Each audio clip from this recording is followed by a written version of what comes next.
PCS aspirant channel. Today is 14 जुलाई और आइए start करते हैं हमारा daily news analysis the Hindu का। राइट, ये जो एनालिसिस है ये आपका UPSC, state public service commission और जितने भी रिलेवेंट एग्जाम्स होंगे उसके लिए बहुत बहुत ज़्यादा हेल्पफुल होगा। तो आइए स्टार्ट करते हैं हमारा द हिंदू का डेली न्यूज़ एनालिसिस। राइट, तो इसमें हम वही न्यूज़ को एनालिसिस करेंगे जो कि एग्ज़ाम पॉइंट ऑफ व्यू से रिलेवेंट होगा। राइट, तो हमारा जो पहला न्यूज़ है जो कि हमारे एग्ज़ाम पॉइंट ऑफ व्यू से रिलेवेंट है, India's rank 135 out of 146 in gender gap index. ठीक है, तो जेंडर गैप इंडेक्स बेसिकली होता है, ये आपको निकालता है वर्ल्ड इकोनॉमिक फोरम, है ना। World economic forum, world economic forum निकालता है। इसको हम लोग शॉर्ट फॉर्म में WEF बोलते हैं।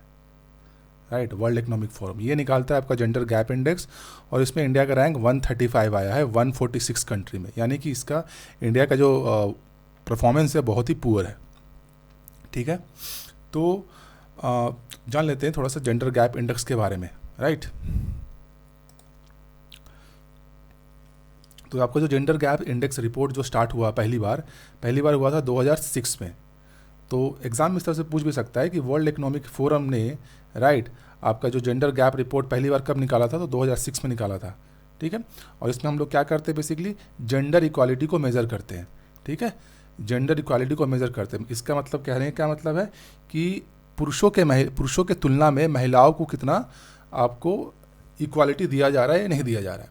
तो इसमें चार आपके इसके इंडाइसेस है, या चार इसको सब इंडाइसेस बोल सकते हैं। पहला है आपका इकोनॉमिक पार्टिसिपेशन एंड अपॉर्चुनिटी। ठीक है, पहला क्या है आपका इकोनॉमिक पार्टिसिपेशन एंड अपॉर्चुनिटी। मैं थोड़ा इसको जूम कर देता हूँ ताकि आप लोग को दिख सके। राइट, पहला है आपका इकोनॉमिक पार्टिसिपेशन एंड अपॉर्चुनिटी। ठीक है, तो ये आपका एक उसका हो गया, है ना, उसका एक ब्रांच हो गया आपका इकोनॉमिक पार्टिसिपेशन एंड अपॉर्चुनिटी। दूसरा हो गया आपका एडुकेशन, पहला हो गया आपका इकोनॉमिक में लिख देता हूँ यहाँ पे इकोनॉमिक। दूसरा हो गया एडुकेशन, थर्ड हो गया आपका हेल्थ, और फोर्थ हो गया आपका, है ना, एम्पावरमेंट। इसको पॉलिटिकल एम्पावरमेंट या पॉलिटिकल बोल देते हैं हम यहाँ पे, पॉलिटिकल। ये चार आपके उसके सब इंडाइसेस है उसके। ठीक है, सब इंडेक्सेस है आपका जेंडर गैप रिपोर्ट का।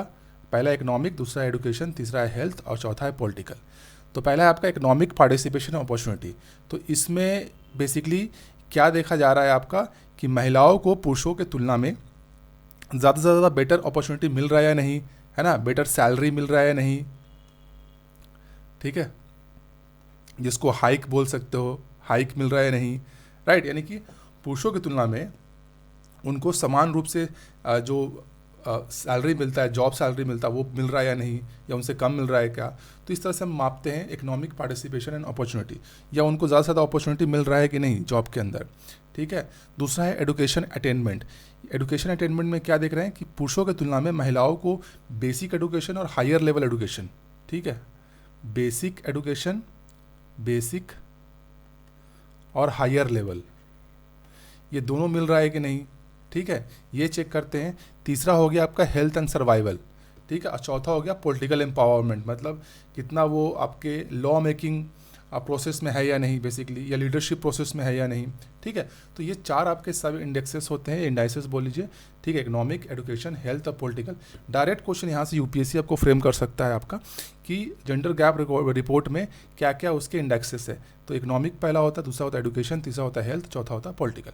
तो ठीक है, तो इसमें सबसे ख़राब जो आपका आया है वो आया है हेल्थ एंड सर्वाइवल में। हेल्थ एंड सर्वाइवल में 146, यानी कि 156 कंट्री है, उसमें से 146 रैंक इसने मारा है हेल्थ एंड सर्वाइवल में, यानी कि बहुत ही वर्स्ट, है ना, परफॉर्मेंस हुआ है इंडिया का। ठीक है, ऐसे अभी आपका ग्लोबल गैप इंडेक्स में 135 रैंक है एक्चुअली। ठीक है, प्रीवियसली 2021 में आपका 140 था। अगर हम 2021 की बात करें तो उससे तो बेहतर है, लेकिन फिर भी 156 कंट्री में 135 रैंक लाना ये बहुत ही मतलब गलत है, ये वर्स्ट है ना। इतना पुअर रैंक आया है कि हमसे आगे तो बांग्लादेश है। ठीक है, हमसे आगे तो बांग्लादेश है, उसका 71 रैंक है, नेपाल का 96 है, श्रीलंका तक हमसे आगे है, मालदीव्स, भूटान, ठीक है, ये हमसे आगे है ना। हमसे पीछे कौन है, तो पाकिस्तान एज यूजुअल, ठीक है, ईरान, अफ़गानिस्तान, ठीक है। तो बस ये सब हमसे पीछे हैं जो साउथ एशियन कंट्री हैं, ठीक है। बाकी जो हमारे जो पड़ोसी कंट्रीज़ हैं, बांग्लादेश, नेपाल, श्रीलंका, है ना, ये अब भूटान तक, ये हमसे आगे हैं आपके ग्लोबल, है ना, जेंडर गैप रिपोर्ट में जो वर्ल्ड इकोनॉमिक फोरम निकालता है, ठीक है। तो यहाँ पे हमारा ग्लोबल जेंडर गैप इंडेक्स 2022 का ये हमने कवर कर लिया है। इंडिया का रैंक 135 है। एग्जाम में डायरेक्ट यहाँ से क्वेश्चन आ सकता है आपका स्टेट पब्लिक सर्विस कमीशंस में या फिर यूपीएससी में भी, ठीक है। डायरेक्ट क्वेश्चन आ जाएंगे कि इंडिया का जो जेंडर गैप रिपोर्ट आया है इस बार वर्ल्ड इकोनॉमिक फोरम ने निकाला, उसमें इंडिया की रैंक कितनी है, तो 135, ठीक है। Coming to our next important news जो कि एग्जाम पॉइंट ऑफ व्यू से रेलेवेंट होना चाहिए, ठीक है। तो panel revamps plan to curb pollution, ठीक है। पैनल ने प्लान को रिवैम्प किया है पॉल्यूशन को रोकने के लिए, ठीक है। तो बेसिकली इसमें ये पूरा का पूरा न्यूज़ है आपका, है ना, एयर क्वालिटी इंडेक्स के बेसिस पे है ना। जो दिल्ली में जो एयर क्वालिटी जो इंडेक्स होता है, ठीक है, ठीक है। तो दिल्ली में जो एयर क्वालिटी अब जो पुअर हो जाता है तो उसके लिए एयर क्वालिटी इंडेक्स है, ठीक है। तो वो आता है आपका ग्रेडेड रिस्पांस एक्शन प्लान के तहत, ठीक है। तो इस बार क्या बेसिकली क्या हुआ है ना, अभी ये आपका इशू क्या है उसमें कि अभी पैनल ने क्या किया, basically graded response action panel ने, ठीक है, इन्होंने बोला कि पहले हम लोग कैसा करते थे कि पहले एयर पहले डेटोरेट होता था, यानी एयर डेटोरेट होने के बाद हम एक्शन में आते थे। इस बार ऐसा नहीं कर रहे हैं, इस बार वो एयर डेटोरेट होने के पहले ही एक्शन में आ रहे हैं, ठीक है। तो ये एक बेटर चीज़ है ना। तो हमको बेसिकली जानना है इसके बारे में कि ये ग्रेडेड रिस्पांस एक्शन प्लान क्या होता है, राइट। तो इसके बारे में हमें जानना है, ये हमारे एग्जाम पॉइंट ऑफ व्यू से रिलेवेंट होगा, ठीक है। तो ग्रेडेड रिस्पांस एक्शन प्लान, तो ग्रेडेड रिस्पांस एक्शन प्लान क्या है, बेसिकली आपको इसमें क्या होता है, कुछ मेजर्स लिए जाते हैं, है ना, कुछ मेजर्स लिए जाते हैं ताकि आपका जो एयर पोल्यूशन है उसको कम किया जा सके, उसको रिड्यूस किया जा सके, ठीक है। तो ये बेसिकली आपको किसने नोटिफाई किया गया, यूनियन एनवायरनमेंट मिनिस्ट्री के द्वारा, यानी एनवायरनमेंट मिनिस्ट्री के द्वारा इसको नोटिफाई किया गया था सुप्रीम कोर्ट के डायरेक्शन के बाद। सुप्रीम कोर्ट ने डायरेक्शन दिया था, है ना, एयर पोल्यूशन से लड़ने के लिए, यानी फाइट करने के लिए। तो उसके बाद यूनियन एनवायरनमेंट मिनिस्ट्री ने इसको नोटिफाई किया ग्रेडेड रिस्पांस एक्शन प्लान। ये आपको दिल्ली और एनसीआर में लागू होता है, ठीक है। तो ये आपका वर्क करता है सिर्फ इमरजेंसी मेजर पे। तो आइए जान लेते हैं इसमें क्या क्या होता है, ये इंपॉर्टेंट है हमारे एग्जाम पॉइंट ऑफ व्यू से, ठीक है, जहाँ से क्वेश्चन बनने की चांसेस है। तो यहाँ पे उसमें इसको पूरे के पूरा ग्रेडेड रिस्पांस एक्शन प्लान को बांट दिया गया है good, satisfactory, moderate, poor, very poor, severe और सीवियर प्लस, ठीक है।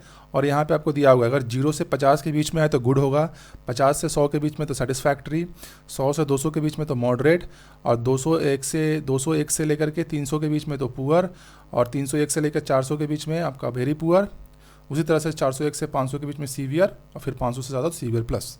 तो हर एक जो लेवल है उसमें कुछ ना कुछ आपको बंदिशें दिए हुए हैं, कुछ ना कुछ बताया गया है कि आपको ये क्या क्या नहीं करना है, ठीक है। जैसे बोला गया है कि सेटिस्फैक्ट्री गुड है तो कोई प्रॉब्लम है ही नहीं, तो अच्छी बात है। लेकिन जैसे ही मॉडरेट से पुअर चला जाए, है ना, जैसे ही मॉडरेट से यानी एयर क्वालिटी इस रेंज में आ जाए, एयर क्वालिटी अगर जब इस रेंज में आता है आपका, ठीक है, तभी आपको क्या करना पड़ेगा, कुछ स्टेप लेने पड़ेंगे, है ना। ये आपको वहाँ का गवर्नमेंट ये स्टेप लेना चालू कर देगा, ठीक है। तो क्या स्टेप लेगा, सबसे पहले कि जितने भी आपके गार्बेज बर्निंग करेंगे, है ना, उसको बंद करना है और उसको उन पे हेवी फाइन ठोक देना है, ठीक है। उन पे हेवी फाइन लगाना है जो भी गार्बेज को जलाएंगे। तो ये पहले ही स्टेप आपको लेना पड़ेगा उसमें, जैसे ही आपका एयर क्वालिटी आपका मॉडरेट से पुअर होने लग जाए तब। और क्या क्या करना है, पॉल्यूशन रेगुलेशन, जितने भी इंडस्ट्रीज़ होंगे आसपास के, दिल्ली और एनसीआर के आसपास के, वहाँ पे क्या हो रहा है, जितने भी पॉल्यूशन रेगुलेशंस आपको एनफोर्स करना पड़ेगा वहाँ पे, ठीक है। और जो भी व्हीकल्स होंगे जो बेसिकली क्या होते हैं ज़्यादा प्रदूषण फैलाते हैं, उनको सब बंद कर देना है, ठीक है। और क्या करना है, हमको डस्ट कंट्रोल नॉर्म्स को इम्प्लीमेंट करना है, ठीक है। कंस्ट्रक्शन साइट्स में, जहाँ जहाँ कंस्ट्रक्शन साइट्स हैं वहाँ पे डस्ट कंट्रोल नॉर्म्स हमको इम्प्लीमेंट करना है। और है ना, वाटर फ्लाई ऐश पॉइंट्स, ठीक है, फ्लाई ऐश पॉइंट पर क्या करना है, हमको वाटरिंग करना पड़ेगा वहाँ पे, ठीक है, हर अल्टरनेट डे पे। और क्या क्या करना है, आपको मैकेनाइज स्वीपिंग करना है, ठीक है। और अगर क्रैकर्स है, क्रैकर को बैन करना है पूरा के पूरा crackers, because of supreme court orders है, ठीक है ना। तो ये सब आपको करना। उसके बाद वेरी पुअर में क्या होगा, अगर वो वेरी पुअर हो जाता है आपका एयर क्वालिटी, यानी कि 301 से लेकर के 400 के बीच में हो जाता है आपका एयर क्वालिटी इंडेक्स, तब क्या करना है आपको, जितनी भी डीजल्स गनसेट्स है उस सबको बंद कर देना पड़ेगा, पार्किंग फ़ी को 3 से 4 गुना बढ़ा देना पड़ेगा, बसेस और मेट्रो सर्विस को, है ना, सर्विसेज को इंक्रीज़ कर देना पड़ेगा, कोयले से यूज़ होने वाला या फायरवुड से यूज होने वाले जो खाने होते हैं यानी होटल्स में जो बनते हैं उसको बंद कर देना है, ठीक है। और एडवर्सरी जारी करना है आपको, मीडिया इशूज़, है ना, इशू मीडिया में आपको अलर्ट या एडवर्सरी जारी करना है। जब एयर क्वालिटी आपका सीवियर हो जाए, एकदम सीवियर हो जाए, यानी वेरी पुअर से सीवियर हो जाए, यानी 401 से लेकर के 500 के बीच में हो जाए, तब आपको क्या करना है, आपको क्लोज हॉट मिक्स प्लांट्स, है ना, स्टोन क्रशर जिसमें प्लांट्स होते हैं उसको बंद कर देना है। पब्लिक ट्रांसपोर्ट को इंटेंसिफाई करना है कि आप ज़्यादा से ज़्यादा लोग पब्लिक ट्रांसपोर्ट यूज़ करें, प्राइवेट व्हीकल्स कम से कम करना है आपको, ठीक है। और रोड, और क्या कर रहे हैं आपको, रोड और मैकेनाइज क्लीनिंग करना है, यानी पानी का छिड़काव करना है हर जगह पे। ये भी आपको सीवियर में होगा। सीवियर प्लस में क्या हो जाएगा, आपको दिल्ली में ट्रकों का बंद हो जाएगा, ट्रक का एंट्री बंद कर दिया जाएगा अगर सीवियर प्लस हो जाता है तो। कोई भी कंस्ट्रक्शन एक्टिविटीज़ नहीं किया जाएगा। और ऑड इवन स्कीम आपका सीवियर प्लस में लागू होता है, यानी ऑड इवन स्कीम लागू हो जाएगा, ठीक है। और स्कूल है उसको शट डाउन भी कर सकते हैं आप, ठीक है। जो भी स्कूल्स हैं, कॉलेजेस हैं, उसको भी शट डाउन करना पड़ सकता है। ये बेसिकली आपके एग्ज़ाम में ऐसा पूछ देता है आपको, ठीक है, कि आपका पुअर या वेरी पुअर या सीवियर प्लस में एयर क्वालिटी का इंडेक्स क्या होता है, मतलब इसका रेंज क्या है, ये भी पूछ सकता है। या उस पर्टिकुलर रेंज में क्या क्या आपको स्टेप्स उठाने पड़ते हैं, ठीक है। ये भी इस तरह से क्वेश्चंस यूपीएससी फ्रेम कर सकता है आपका। तो हमने यहाँ पे जान लिया कि ग्रेडेड रिस्पांस एक्शन प्लान, जो कि एक इमरजेंसी मेजर है, सुप्रीम कोर्ट के डायरेक्शन के कारण इसको नोटिफाई किया गया है यूनियन गवर्नमेंट के द्वारा, ठीक है, ताकि एयर पोल्यूशन से हम इसे लड़ सकें। इसका एकमात्र काम है एयर पोल्यूशन को कम करना, ठीक है। तो हमारा यहाँ पे graded response action plan cover हो जाता है। Coming to our next important topic,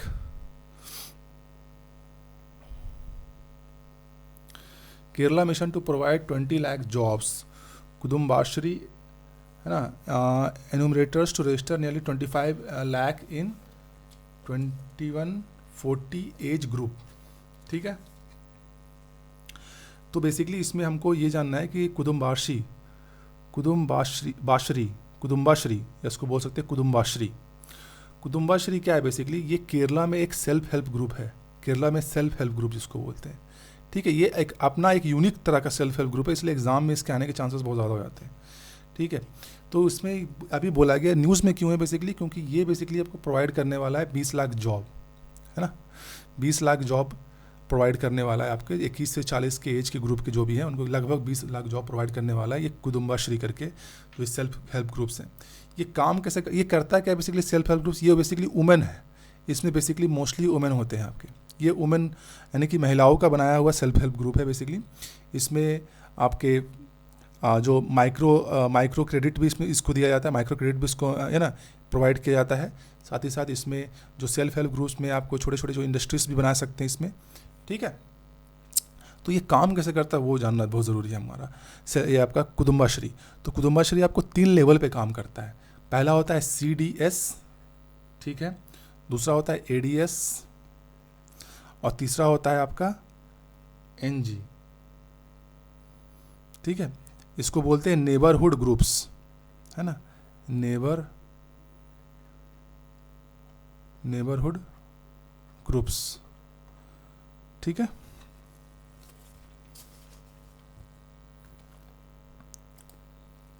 ठीक है, तो आपका हो गया नेबरहुड ग्रुप्स, इसको बोलते हैं हम लोग एरिया डेवलपमेंट सोसाइटी, और ये हो गया आपका community development society, community development society, ठीक है। तो ये 3 लेवल पे काम करता है। अभी कैसा होता है, एक ADS यानी एरिया डेवलपमेंट सोसाइटी, मतलब ये वार्ड लेवल पे होता है, इसके अंदर बहुत सारे नेबरहुड ग्रुप्स बने होते हैं, ठीक है। मैं उसको आपको बता देता हूँ इस तरह से ADS होते हैं, ठीक है। मैं आपको यहाँ पे दिखा देता हूँ, जैसे CDS हो गया, तो सपोज एक CDS हो गया, इसके अंदर बहुत सारे आपको ADS होंगे, ADS और ADS, ठीक है। ये सब एरिया डेवलपमेंट सोसाइटीज़ हैं, ये वार्ड लेवल पे है आपका। अब ये कैसा होंगे यहाँ पे, ये बहुत सारे होंगे, ठीक है। अब ये आपका हो गया नेबरहुड ग्रुप्स, NG लिख दे रहा हूँ मैं, NG, ठीक है, इस तरह से NG। तो ये नेबरहुड ग्रुप्स हो गए बहुत सारे, ये आपके हो गए बेसिक यूनिट होता है इसका नेबरहुड ग्रुप्स। अब इन नेबरहुड ग्रुप्स के ऊपर सुपरवाइज़र कौन करता है, आपका एरिया डेवलपमेंट सोसाइटी। अब इन सारे एरिया डेवलपमेंट सोसाइटी को सुपरवाइज कौन करेगा, कम्युनिटी डेवलपमेंट सोसाइटी। ये है आपका कुदुम्बाश्री का वर्किंग मॉडल, ठीक है, इस तरह से वो काम करता है आपको। तो इसमें जो मेंबर्स चुने जाते हैं आपके, ये 3 साल में आपका इलेक्शन होता है यहाँ पे। ये नेबरहुड में आपका 3 साल का नेबरहुड में जो मेंबर्स होंगे उसमें, ठीक है, इसको चुनने के लिए 3 साल का इलेक्शन होता है, 3 ईयर में इलेक्शन होता है, 3 ईयर में इलेक्शन, उसमें इसको चुना जाता है, ठीक है। ये हो गया आपका। और इसमें हर वुमेन को वोट करने का अधिकार भी है, ठीक है। तो यहाँ पे मैं लिख देता हूँ वोट, है ना, वोट एवरीवन, हर वुमन को वोट करने का इसमें अधिकार होता है। अब इसमें से वोट करके एडीएस चुनते हैं बेसिकली, ठीक है। इसमें से मेंबर्स, इन सब में से मेंबर्स को एक दूसरे में वोट करके एडीएस में आते हैं, यानी कि एरिया डेवलपमेंट सोसाइटी। फिर एरिया डेवलपमेंट सोसाइटी फिर वोट करके कहाँ जाता है, सीडीएस में जाता है। तो ये आपका पूरा सिनेरियो। इसमें आपके बेसिकली कोर कमेटी होते हैं, कोर कमेटी, इसमें कोर कमेटीज़ होते हैं बेसिकली, है ना, कोर कमेटी, कोर कमेटी। और इसमें मोस्टली जो कोर कमिटीज़ में वो जो वुमेन होते हैं वो क्यों होते हैं, बिलो पॉवर्टी लेवल के, जिसको हम लोग BPL बोलते हैं, है ना, बिलो पॉवर्टी लेवल या पुअर सेक्शन से जो बिलोंग करते हैं वही मोस्टली इसमें होते हैं आपके सारे मेंबर्स। इसमें दलित और आदिवासी इनके लिए भी रिजर्वेशन है इसके अंदर, ठीक है। ये आपका कुदुम्बाश्री में इसको असिस्ट करने के लिए, कुदुम्बाश्री को यानी इसको असिस्ट करने के लिए स्टेट गवर्नमेंट आपका डिस्ट्रिक्ट लेवल पे या स्टेट लेवल पे ऑफिसर्स अपॉइंट करती है इसको असिस्ट करने के लिए, हेल्प करने के लिए, ठीक है, कुदुम्बाश्री का। तो ये हमने समझ लिया कुदुम्बाश्री, ये है पूरा वर्किंग मॉडल, ठीक है। और ये बेसिकली आपको हेल्थ हो सकता है, आपका माइक्रो फाइनेंस हो सकता है, यानी क्रेडिट हो सकता है, एग्रीकल्चर हो सकता है ना, जैसे लघु उद्योग हो गया, है ना।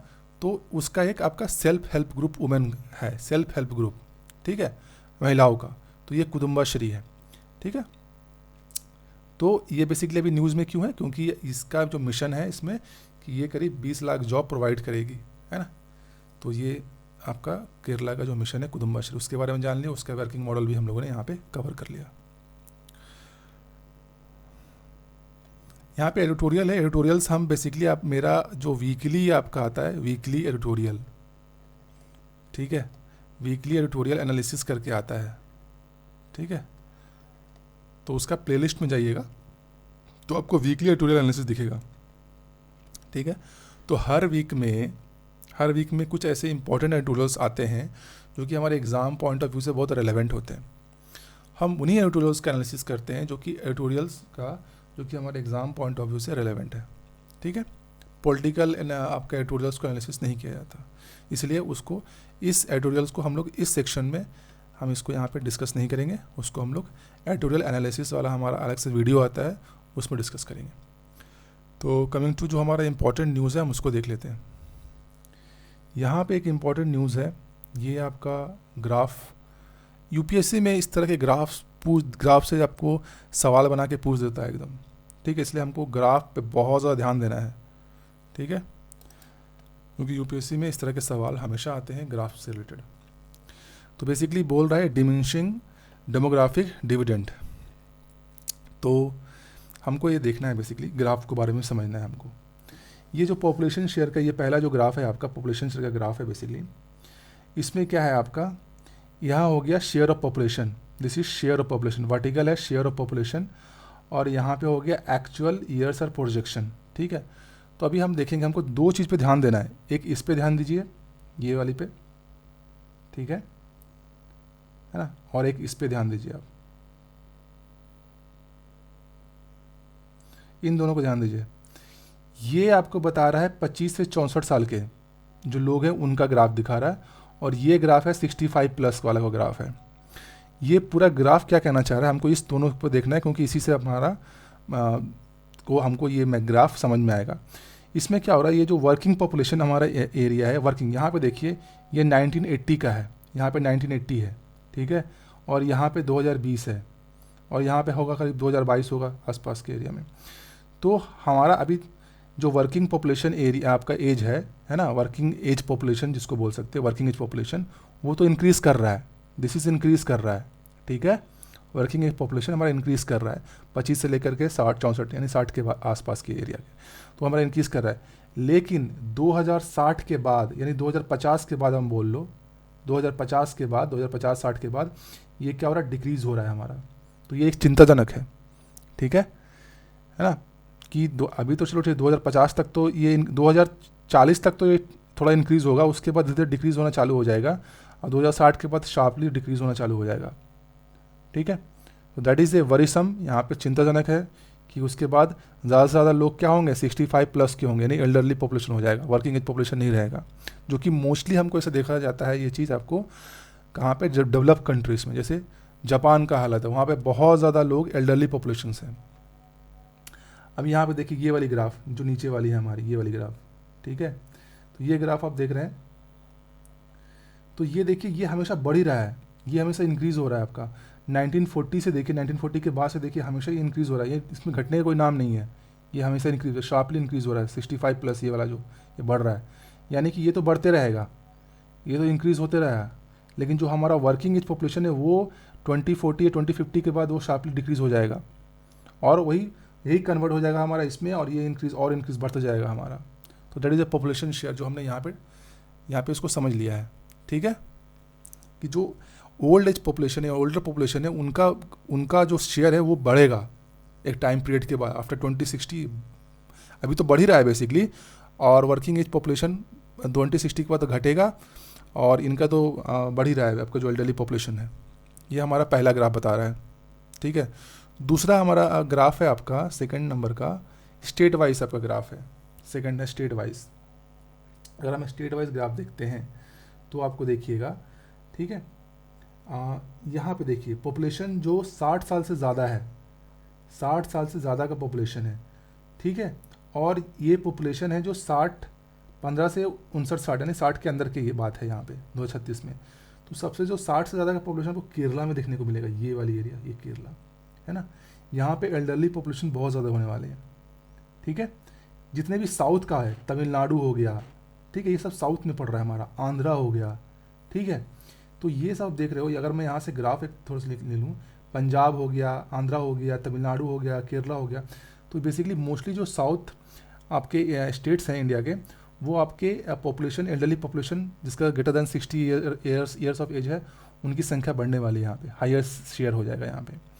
लेकिन जो बिहार हो गया, झारखंड हो गया, यूपी हो गया, यहाँ पे पॉपुलेशन बहुत ज़्यादा है, लेकिन जो वर्किंग एज पॉपुलेशन है ना, वो ज़्यादा है, वो भी ज़्यादा है बहुत, ठीक है। यहाँ पे ओल्ड एज पॉपुलेशन कम है, वर्किंग एज पॉपुलेशन ज़्यादा है, समझ में आ रहा है। ये देखिए इस ग्राफ से हमको ये समझ में आता है, ये वाली एरिया आपको, यहाँ पे जो पॉपुलेशन है जो 15 से लेकर 59 साल के बीच के हैं, है ना, 2036 के बाद अब देख रहे हो यहाँ तक जो है ना, और यहाँ पे जो पॉपुलेशन है इस वाले इधर में है ना, जो 60 से ज़्यादा है, तो 60 से ज़्यादा में आपको ये वाली हम देख लें, ये वाली पूरी यहाँ पे, ठीक है। तो साउथ स्टेट कंट्रीज आपके पॉपुलेशन वहाँ पे ज़्यादा होंगे, एल्डरली पॉपुलेशंस, और जो हमारे बिहार, झारखंड और यूपी में आपका वर्किंग एज पॉपुलेशन जिसको हम लोग बोलते हैं 15 से 59 के वाले, वो इधर ज़्यादा होंगे आपके। नेक्स्ट है आपका डिपेंडेंसी रेशियो, ठीक है। तो डिपेंडेंसी रेशियो देखिए आप यहाँ पे, तो यहाँ पे इंडिया हमारा बीच में आता है एकदम डिपेंडेंसी रेशियो में अभी फ़िलहाल, ठीक है, फ़िलहाल डिपेंडेंसी रेशियो में यहाँ पे आ रहा है आपको, है ना। लेकिन अगर आप देखिएगा साउथ कोरिया हो गया या जापान हो गया, वहाँ पे डिपेंडेंसी रेशियो ज़्यादा है, डिपेंडेंसी रेशियो बहुत ज़्यादा है वहाँ पे, 90 के अबव है डिपेंडेंसी रेशियो, ठीक है। क्यों डिपेंडेंसी रेशियो ज़्यादा है? क्योंकि वहाँ पे एल्डरली पॉपुलेशन ज़्यादा हो चुका है, ठीक है। मैंने आपको ऊपर में बताया ना यहाँ पे कि जितने डेवलप्ड कंट्रीज़ होते हैं बेसिकली, वहाँ पे एल्डरली पॉपुलेशन ज़्यादा हो जाते हैं as compare to working age population. India अभी बीच में है, अभी है ना, मिडिल में है अभी, इसमें भी अगर 2050-60 के बाद इसमें भी आपको ये सिनेरियो देखने को मिलेगा। ठीक है, तो अभी फ़िलहाल अभी जो डिपेंडेंसी रेशियो है वो साउथ कोरिया में ज़्यादा है आपका, जापान में ज़्यादा है, चाइना देखिए। ठीक है, जो आपके आपके जो डेवलप नेशंस हैं, है ना, उनमें ज़्यादा होते हैं बेसिकली। यूएस भी आसपास यहाँ पर है। नेक्स्ट है आपका पेंशन वर्सेस हेल्थ एक्सपेंसेस। ठीक है, पेंशन वर्सेस हेल्थ एक्सपेंसेस, तो आपको देखना है कि आउट ऑफ पॉकेट एक्सपेंडिचर और एल्डरली पेंशन, एल्डरली एज में जिनको पेंशन मिलता है, और आउट ऑफ पॉकेट एक्सपेंडिचर यानी कि जो हेल्थ पे खर्चा होता है ना, हेल्थ पे जो खर्चा होता है वो आउट ऑफ पॉकेट है, अपनी खुद से देना पड़ता है आपको। ठीक है, तो इंडिया में देखिए ज़्यादा है, इंडिया हो गया, पाकिस्तान हो गया, बांग्लादेश हो गया, श्रीलंका हो गया, फिलीपींस। अब ये जो रीजन देखिए आप यहाँ पे, ठीक है, ये सब के सब पुअर कंट्रीज हैं। ठीक है, डेवलपिंग कंट्रीज है, पुअर कंट्रीज है, इमर्जिंग कंट्रीज है। ठीक है, लेकिन जब आप देखिएगा इधर चाइना हो गया, साउथ अफ्रीका, ब्राज़ील, मैक्सिको, ठीक है, ये सारे आपके डेवलप कंट्रीज़ में से आते हैं बेसिकली। और तो यहाँ पे क्या है बेसिकली आपका, है ना, यहाँ पे एल्डरली जो एज पेंशन वो ज़्यादा है आपको, यानी एल्डरली लोगों को जो एज पेंशन मिलता है वो बहुत लोगों को मिलता है यहाँ पे, है ना, एज़ कम्पेयर टू उनका शेयर ज़्यादा है एल्डरली एज पेंशन का। लेकिन आपका जो पुअर कंट्री हो गया या लो मिडिल इनकम कंट्रीज़ हो गए, उनमें इनका एल्डरली एज पेंशन का शेयर कम है। वहाँ पे आउट ऑफ पॉकेट एक्सपेंडिचर ज़्यादा है, यानी खुद के जेब से देना जो एक्सपेंडिचर, यानी हेल्थ पे खुद के जेब से जो जाता है पैसा वो ज़्यादा हो जाता है यहाँ पे। राइट, ये हमको इस ग्राफ से समझना है बेसिकली।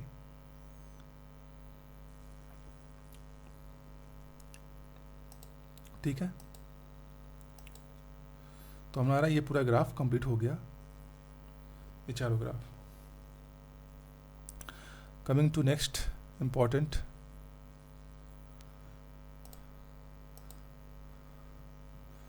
ठीक है, तो यहाँ पे आप देख पाइएगा बहुत ही ब्यूटीफुल पिक्चर्स खींच के भेजा है जेम्स वेब टेलीस्कोप ने। ठीक है, ठीक है, यहाँ पे आपको दिख रहा होगा अभी। तो ये आपका है ना SMACS0723 गैलेक्सी क्लस्टर, ये गैलेक्सी का क्लस्टर है, इसका नाम रखा गया SMACS0723। ठीक है, इसका नाम रखा है करीना नेबुला, यह है करीना नेबुला। इसको बोला गया है सदर्न रिंग नेबुला, और इसको बोला गया है स्टीफन क्विंटेट। ठीक है, इसको बोला गया स्टीफन क्विंटेट, और इसको बोला गया आपको, ये है आपका वास्प 96b। ठीक है, ये एक एक्सो प्लानट है वास्प 96b। तो ये जो पिक्चर है ये आपका जेम्स वेब टेलीस्कोप ने भेजा है, वेब स्पेस टेलीस्कोप। ये दुनिया का एकमात्र लार्जेस्ट टेलीस्कोप है, इंफ्रारेड। क्या है? इंफ्रारेड। पूछ सकता है किस तरह का टेलीस्कोप है जेम्स, तो ये है इंफ्रारेड, इंफ्रारेड टेलीस्कोप है ये आपका।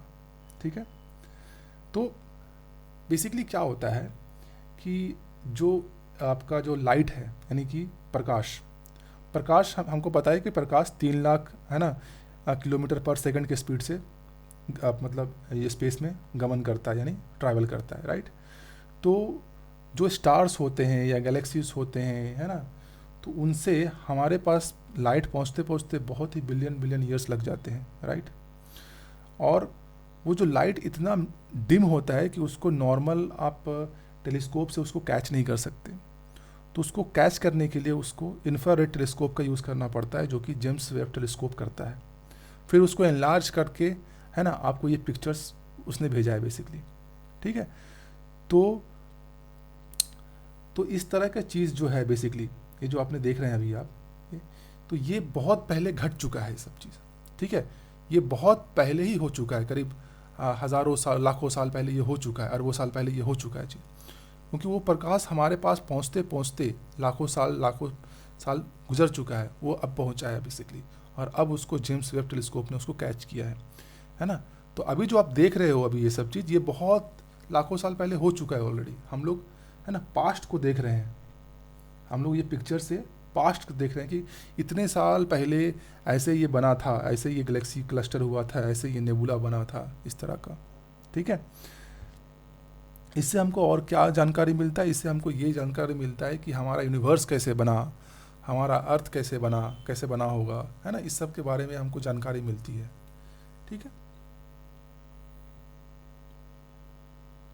तो उसी पे थोड़ा सा इसमें इंफॉर्मेशन दिया हुआ है कि जो SMACA0723 गैलेक्सी क्लस्टर है, ये जो आप गैलेक्सी क्लस्टर आप देख रहे हो यहाँ पे, ये वाली, ठीक है ना, ये गैलेक्सी क्लस्टर है आपको। ये क्या बोल रहा है, ये उस समय की बात है आपका, है ना, कि जब पहली बार स्टार्स बने थे, पहली बार जब स्टार्स बने थे ना, उस समय का गैलेक्सी क्लस्टर है। जब पहली बार आप सोचिए अपने में, जब पहली बार स्टार्स बना होगा तो कैसा बना होगा, है ना, आज से कितने अरबों खरबों साल पहले की बात है ये चीज़, है ना, अभी हम इसको देख पा रहे हैं उस चीज़ को। ठीक है, तो ये आपका, ये हमको दर्शाता है ये चीज़। दूसरा है आपका कैरिना नेबुला। ये आपका बताता है कि नए स्टार कैसे बनते हैं, है ना, ये जो आपको दिख रहा है आपको, है ना, ये बता रहा है आपको कि नए स्टार कैसे बनते हैं। इसी के बदले में ये वाले आपको जो दिख रहा है आपको, ये रिंग नेबुला है, ये बोलता है कि आपको स्टार, यानी ये आपको डाइंग स्टार के बारे में बता रहा है, यानी कि स्टार खत्म हो रहा है। यहाँ पे स्टार बनने के बता रहा है और यहाँ पे स्टार खत्म होने का बता रहा है। ठीक है, एक है क्रिएशन, एक है डिस्ट्रक्शन, यानी कि स्टार खत्म होने का कगार पे है, इसको बोलते हैं डाइंग स्टार। ठीक है, ये है आपको ring nebula, southern ring nebula, और ये है करीना नेबुला। करीना नेबुला आपको बनने के बता रहा है और ये आपको सदर्न रिंग नेबुला खत्म होने के बता रहा है, डाइंग स्टार के बारे में बता रहा है। ठीक है, और यहाँ पे आप देखिएगा ये वाली आपको, ये वाला जो आपको दिख रहा होगा, ठीक है, इसको बोला गया है आपको स्टीफन क्विंटेट, इसका नाम है स्टीफन क्विंटेट। ठीक है, ये आपको क्या बता रहा है, गैलेक्सीज का कोलिजन हो रहा है यहाँ पे, डिफरेंट गैलेक्सीज है, यहाँ पे एक गैलेक्सीज है, यहाँ पे एक गैलेक्सी है, यहाँ पे एक गैलेक्सी है, यहाँ पे गैलेक्सी है ना, ये सब एक दूसरे के साथ कैसे कोलिजन हो रहा है, तो उसके बारे में आपको ये बता रहा है। ठीक है, और वास्प 96b क्या है आपका, ये एक एक्सो प्लानट है ना, ये एक एक्सो प्लानट है। ठीक है, और ये बता रहा है बेसिकली, इसमें ये बता रहा है कि वहाँ पे पानी का अवशेष मिला है, यानी वाटर वेपर मिला है बेसिकली, है ना, वाटर वेपर का प्रेजेंस मिला है वहाँ पे, लेकिन वहाँ पे टेम्परेचर इतना हॉट होने के कारण वहाँ पे जीवन संभव नहीं है उस पर्टिकुलर प्लानट पे। ठीक है, तो आपको जो जेम्स वेब आपको जो टेलीस्कोप है, ये आपको जो कि दुनिया का सबसे बड़ा, सबसे पावरफुल आपका स्पेस ऑब्जर्वेटरी टेलीस्कोप है आपका, जो इंफ्रारेड पे काम करता है। इससे हमको क्या पता चलता है, इसमें जो हमको समझ में आता है कि हमारा जो कॉस्मोस है उसके बारे में जो अंडरस्टैंडिंग है हम, है ना, उसको और बड़ा कर रहा है हमको। ठीक है, हमको समझ में आ रहा है ना क्या क्या हो रहा है, कैसे स्टार्स बने थे, कैसे गैलेक्सी बनता है, ठीक है, कैसे गैलेक्सी कोलिजन हो रहा है, तो इसके बारे में हमको एक आइडिया दे रहा है आपको। ठीक है, तो ये आपका न्यूज़ था, ये आपके अभी न्यूज़ में बहुत चल भी रहा है बेसिकली। ये जेम्स वेब टेलीस्कोप के द्वारा भेजा गया जो है, ये नासा का है जेम्स वेब टेलीस्कोप, ये भी हमको जानना ज़रूरी है। राइट, नासा का है, इसको 9 बिलियन डॉलर में इसको बनाया गया था। ठीक है, ये भी जान लेते हैं, नासा। ठीक है, coming to our next important news, transgender trainee pilot told to reapply for medical test. ठीक है, ये भी न्यूज़ में बहुत चल रहा है बेसिकली। DGCA ने, है ना, शुरुआत में तो डिनाई कर दिया था, उसके बाद उन्होंने बोला कि ये है अपने एडम हैरी, ये ट्रांसजेंडर है बेसिकली। ठीक है, तो इन्हीं का आपका पायलट लाइसेंस कैंसिल कर दिया गया था, कमर्शियल पायलट लाइसेंस। ठीक है, उसके बाद DGCA ने बोला कि, है ना, कि क्योंकि ये बेसिकली आपके हार्मोन थेरेपी पे थे, है ना, तो DGCA ने क्लैरिफाई किया रिसेंटली, उन्होंने बोला कि ऐसा जो ये करने से क्या हो गया, इनके ट्रांसजेंडर का जो उनका जो राइट्स है वो वॉलेट हुआ बेसिकली, है ना, तो इस तरह का डिस्क्वालिफिकेशन नहीं होना चाहिए। तो इन्होंने DGCA ने इनको बोला है कि आप फिर से रीअप्लाई कीजिए। ठीक है, हमको ये जानना ज़रूरी है DGCA क्या है, हमारे एग्ज़ाम में DGCA आएगा। ठीक है, तो DGCA करता है क्या, हमको ये ज़्यादा समझना है। DGCA का काम है आपका इन्वेस्टिगेशन करना। ठीक है, DGCA का फुल फॉर्म होता है directorate general of civil aviation. तो इनका काम होता है इन्वेस्टिगेशन करना, जितने भी आपका एविएशन रिलेटेड एक्सीडेंट होंगे, इंसिडेंट्स होंगे, उन सब का इन्वेस्टिगेशन करने का काम DGCA करेगा। DGCA और क्या करेगा, है ना, जितने भी रेगुलेटरी लॉस होंगे, है ना, रेगुलेटरी लॉस, उसको मेंटेन करने का काम भी DGCA करता है, सारे के सारे में। डीजीसीए रेगुलेटरी लॉ किसके, एविएशन के, ठीक है। जितने भी एविएशन रेगुलेटरी लॉज होंगे उसको मेंटेन करने का काम डीजीसीए करेगा, इन्वेस्टिगेशन करने का काम डीजीसीए करेगा, लाइसेंस प्रोवाइड करने का काम भी डीजीसीए करता है, लाइसेंस, एविएशन लाइसेंस, राइट। जैसे हो गया आपका कमर्शियल पायलट लाइसेंस हो गया, जो अभी है, जो आइडम का जो डिनाई हो गया, तो कमर्शियल पायलट लाइसेंस अभी वही देने का काम डीजीसीए ही करेगा, ठीक है। कमर्शियल पायलट लाइसेंस हो गया आपका, ठीक है। प्राइवेट लाइसेंस हो गया, ठीक है। स्टूडेंट पार्टनर लाइसेंस हो गया, student pilot licence, private pilot licence, ये इस तरह के लाइसेंस आपके होते हैं बेसिकली एविएशंस में, ठीक है। वो देने का काम भी आपका डीजीसीए करता है आपका। तो हमको ये जानना ज़रूरत है कि डीजीसीए है क्या, करता क्या है, इन्वेस्टिगेशन करना, जितने भी एक्सीडेंट, अभी जो स्पाइस जेट का केस भी आप सुन रहे होंगे बेसिकली, तो स्पाइस जेट को शो कॉज नोटिस भी दे दिया आपका डीजीसीए ने। वो सब बोल रहा था कि बेसिकली स्पाइस जेट में 8 इंसिडेंट्स हो चुके हैं 2 महीने के अंदर, ठीक है। तो इन्वेस्टिगेशन किया। नेक्स्ट है आपका रेगुलेटरी लॉ को मेंटेन करना, लाइसेंस प्रोवाइड करना, ये डीजीसीए का काम होता है एविएशन रिलेटेड में। तो हमको हमारा ये टॉपिक भी कवर हो गया।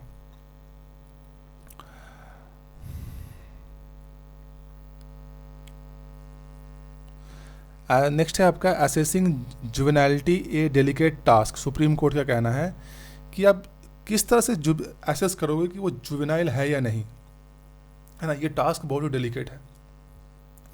बेसिकली क्या होता है, हमको ये जानना पड़ेगा कि जुवेनाइलिटी एक्ट क्या होता है, जुवेनाइल एक्ट क्या होता है, उससे ये जुड़ा हुआ है एक्चुअली, है ना। जुवेनाइल एक्ट, जुवेनाइल एक्ट में क्या होता है बेसिकली, ऐसे बच्चे जो कि कानून के इसमें आते हैं, है ना, कानून के द्वारा, मतलब उन्होंने कुछ अपराध किया हो, राइट। तो ऐसे बच्चों के लिए है बेसिकली आपका जुवेनाइल एक्ट। इसमें 16 से 18 साल के बच्चों को एज ए एडल्ट लिया जाएगा, एडल्ट। अगर वो कोई ऐसा क्राइम करते हैं, एक हीनियस क्राइम करते हैं, तो क्राइम अगर हीनियस होगा, हीनियस का मतलब जैसे मर्डर, जैसे रेप एंड मर्डर, इस तरह के हीनियस क्राइम करते हैं अगर 16 से 18 साल के बच्चे, तो उसको एज ए एडल्ट लेके उस पर एडल्ट का जो CRPC चलता है, क्रिमिनल, है ना, प्रोसीजर कोड, वो काम करेगा। तो जुवेनाइल एक्ट मतलब ऐसे बच्चे जो कि आपके, है ना, कानून में आए, मतलब कानून के गिरफ्त में आए जिसको बोल सकते हो आप, या फिर, है ना, जिन्होंने कुछ ऐसा क्राइम किया है, राइट। तो उनके लिए है आपका जुवेनाइल एक्ट। इसके अंदर आपका जुवेनाइल बोर्ड भी बनता है आपका, ठीक है। जुवेनाइल बोर्ड्स होते हैं। उसके बाद आपका चाइल्ड वेलफेयर कमेटी भी होता है। तो बेसिकली ये जो न्यूज़ है इसके बारे में हमको ज़्यादा जानना ज़रूरी है। न्यूज़ क्या बोल रहा है बेसिकली, सुप्रीम कोर्ट बोलता है कि 16 से 18 साल के बच्चे जो भी हैं, ठीक है, वो जुवेनाइल हैं या नहीं हैं, ठीक है। ये मैं बेसिकली जो जुवेनाइल बोर्ड है या चाइल्ड वेलफेयर कमेटी है, ठीक है, उसके विजडम पे नहीं छोड़ सकते हमको एक मेटिकुलस साइकोलॉजिकल इन्वेस्टिगेशन करना ज़रूरी है, ठीक है। तभी तो हम ये डिसाइड कर पाएंगे कि वो बंदा या बच्चा जुवेनाइल है या नहीं है। ये 16 से 18 साल के जो है वो अडल्ट है कि वो चाइल्ड है, ये कैसे आप डिसाइड करोगे, ठीक है। आप सिर्फ जुवेनाइल जस्टिस बोर्ड के कहने से या चाइल्ड वेलफेयर कमेटी जो उसके कहने से तो नहीं चलेगा ना, ये चिल्ड्रन कोर्ट के कहने से, ठीक है। उसके लिए एक मेटिकुलस साइकोलॉजिकल इन्वेस्टिगेशन करना ज़रूरी है, तभी जाके हम एक डिसीजन पे आ सकते हैं कि वो जुवेनाइल है या नहीं है। ये पूरा केस इसी पर है आपका, ठीक है। क्योंकि क्या होता है बेसिकली, ये पूरा एक इनिशियल असेसमेंट हम लोग देख लेते हैं बेसिकली। अगर मान लेते हैं कि जुवेनाइल जस्टिस केयर में, जुवेनाइल जो जस्टिस एक्ट है, राइट, उसमें ये क्या होता है, एक प्रिलिमिनरी असेसमेंट किया जाता है, प्रीलिमिनरी असेसमेंट, ठीक है। जैसे प्रिलिमिनरी टेस्ट देते हैं ना, उस तरह से एक असेसमेंट किया जाता है, शुरुआती दौर पे एक असेसमेंट करना। इस प्रिलिमिनरी असेसमेंट में ये बेसिकली जुवेनाइल ये क्या चेक करता है आपका, ये चेक करता है आपका मेंटल एंड फिजिकल कैपेसिटी,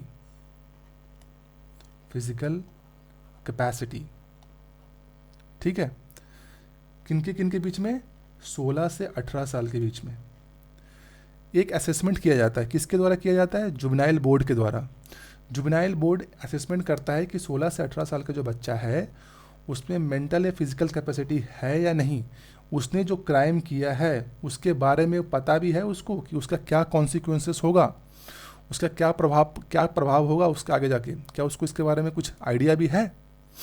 ठीक है, ये एसेस करने का काम होता है प्रिलिमिनरी असेसमेंट में। ठीक है, उसके बाद आपका जुवेनाइल जस्टिस बोर्ड ये तय करता है कि उस बच्चे को चिल्ड्रन कोर्ट के पास भेजा जाएगा कि नहीं भेजा जाएगा। चिल्ड्रन कोर्ट, ठीक है, चिल्ड्रन कोर्ट के पास भेजा जाएगा। अगर चिल्ड्रन कोर्ट के पास, मान लेते हैं कि चिल्ड्रन कोर्ट के पास जुवेनाइल जस्टिस बोर्ड नहीं भेजता है, अगर नहीं भेजता है ना, अगर नहीं भेजता है, नो, तब क्या होता है, उसको 3 साल तक बाल सुधार गृह में रखा जाता है। 3 साल तक, 3 years, 3 साल तक, है ना, बाल सुधार गृह में रखा जाता है। अगर चिल्ड्रन कोर्ट के पास भेज देता है, यस, तो फिर उसको अडल्ट के जैसा जो केस चलता है वो केस चलेगा, और उसके बाद उस पर लाइफ इम्प्रिजन भी हो सकता है, उम्र कैद भी हो सकता है इसमें। ठीक है, ये होता है प्रिलिमिनरी असेसमेंट जो अभी चल रहा है एक्चुअली, है ना। इसमें आपको बेसिकली जुवेनाइल जो बोर्ड है वो डिसाइड करता है आपका पूरा पूरा कि बच्चा का मेंटल फिजिकल कैपेसिटी क्या है। अगर उसने डिसाइड कर लिया कि उसको चिल्ड्रन कोर्ट भेजना है, तो अब उस पर अडल्ट की तरह काम करेगा, उस पर, है ना, अडल्ट की तरह इस पर लगेगा, उस पर लाइव इन्फ्लुएंसमेंट भी हो सकता है। अगर उस पर ये डिसाइड करो कि मेंटल कैपेसिटी में अगर उसको चिल्ड्रन कोर्ट पर नहीं भेजना है, तो फिर 3 साल तक उसको बाल सुधार गृह में रखा जाएगा। राइट, तो ये है पूरा। तो इसी पे सुप्रीम कोर्ट बोल रहा है कि ये जुवेनाइल जस्टिस बोर्ड जो डिसाइड करता है उसका प्रिलिमिनरी असेसमेंट वो कितना सही है।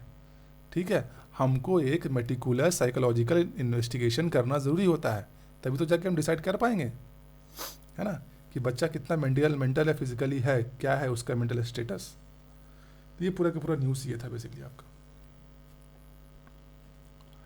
Coming to our next important news, India has achieved clean energy target 9 years before deadline.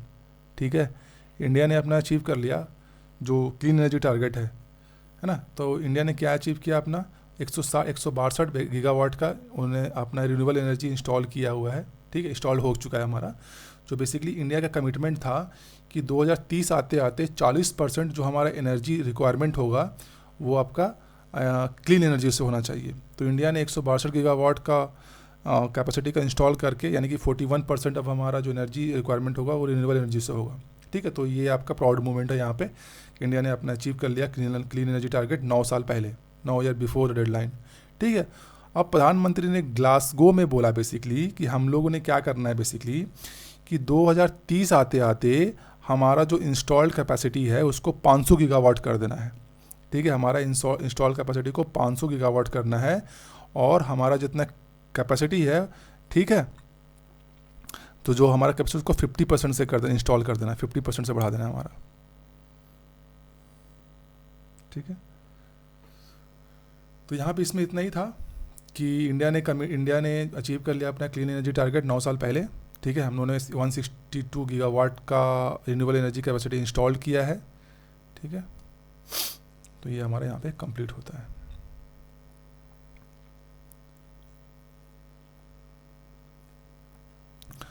Next, I2U2 can become a regional feature like quad. Sullivan कौन है बेसिकली, ये है भाई साहब सुलिवन, ये हैं आपके यूएस के NSA, है ना, NSA नेशनल सिक्योरिटी एडवाइज़र हैं यूएस के। ठीक है, जेक सुलिवन। एग्ज़ाम में कभी कभी स्टेट पब्लिक सर्विस कमीशन में इस तरह से भी क्वेश्चन पूछ देता है कि यूएस के NSA कौन है, तो जेक सुलिवन है। तो इन्होंने ऐसा बोला है कि बेसिकली इंडिया आपका क्या है, आपका स्ट्रैटेजिकली कॉन्सिक्वेंशल कंट्रीज़ में आता है इंडिया। ठीक है, ऐसा क्यों बोला इसने बेसिकली, तो इनसे पूछा गया था बेसिकली कि हम इंडिया को हर इश्यूज़ में क्यों ला रहे हैं बेसिकली, जैसे क्वाड में लाते हैं, I2U2 में लाते हैं, Indo Pacific economic forum framework में लाते हैं, तो ऐसा क्यों। तब इन्होंने बोला कि India one of the most strategically consequential countries है। ठीक है, क्योंकि इंडिया का पार्टिसिपेशन इंडो पैसिफिक में है, इंडिया आपके गल्फ़ के साथ भी है, राइट। तो इसीलिए, और I2U2 क्या है बेसिकली, इसमें 4 कंट्रीज़ है हमारा, इंडिया, इजराइल, UAE और US। ठीक है, तो और क्वाड में हमारा कौन कौन 4 कंट्री है, इंडिया, US, ऑस्ट्रेलिया, जापान। ठीक है, और क्वाड बेसिकली इंडो पैसिफिक के लिए हो जाता है, और I2U2 बेसिकली आपका वेस्टर्न नेशंस के लिए है बेसिकली। ठीक है, तो इनका यही कहना है बेसिकली कि India one of the most strategically consequence countries. Basically इसमें क्या था बेसिकली कि जो रशिया, अभी तो रशिया ने यूक्रेन पे वॉर कर रखा है, राइट, तो रशिया पे सैंक्शन लगा रहे हैं, तो वो काम नहीं कर रहा है इनका सैंक्शन, क्योंकि रशिया का जो ऑयल है, तो मोस्ट ऑफ द जो बड़े बड़े प्लेयर्स होते हैं वो रशिया के ऑयल खरीद रहे हैं, इंडिया भी उनमें से एक है। अब उसी रशिया के ऑयल पे कैप लगाने के लिए, उसको मैंने कम करने के लिए, है ना, ये पूरा किया जा रहा है बेसिकली, ठीक है। तो यहाँ पे हमारा ये भी न्यूज़ कंप्लीट होता है।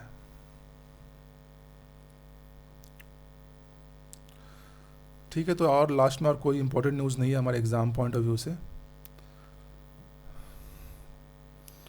ठीक है, तो अगर आपको वीडियो ये पसंद आया है तो इसको आप लाइक कीजिए, ठीक है, और दोस्तों का शेयर कीजिए वीडियो को, और अगर आप चैनल पे नए हैं तो ज़रूर सब्सक्राइब कीजिए आप, ठीक है। तो मिलते हैं कल नेक्स्ट वीडियो के साथ। आज के लिए थैंक यू, धन्यवाद, जय हिंद।